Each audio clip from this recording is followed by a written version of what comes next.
Gikan sa uniforme, mga armas lakip ang pisikal nga kaandam ang giusa-usa pag-check up sa Provincial Internal Affairs Services kon PIAS. Tubong sa mga pagsuta mo ang makitaan ang kaandam sa matag pulis higayon sa unsa mang operasyon nga paghimuon. Malaman yung completeness sa ating personnel, sa readiness sa ating personnel.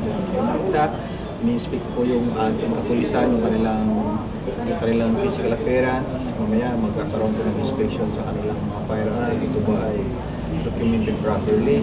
After that, meron po tayong mga perform silang scenario. Ito ay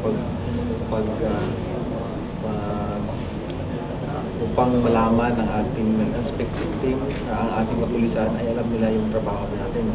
Yung trabaho nila kagaya ng pagkandak ng checkpoint. Paano magkandak ng checkpoint.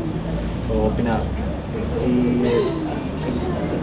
perform na ng ating inspecting team sa other scenarios na i-demand nila na i-perform. Pinaagi ni ini, may bawaan usab kung ginahimo ba nila ang ilang responsibilidad o ang posibleng pagpangabuso sa ilang mga armas. Kay buluan nga dunay multa ang sikin sa mga makalapas ni ini o ang wala pagsunod sa saktong standard. Malaman ng ating regional ng ating national headquarters ano pa mga pagkukulang ng ating kapulisan.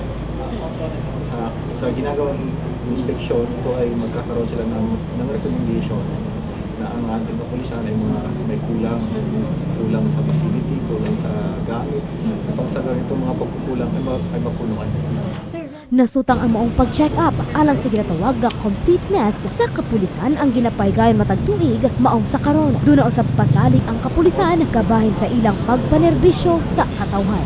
Talagang pinaghahanda ito ng ating kapulisan upang sa ganun na makita talaga. Hindi lang during inspection ang naka-ready ng ating police. Even araw-araw ito ay naka-ready ng ating kapulisan sa mga kanilang mga gamit at uniform. Faith Dandoy, Brigada News.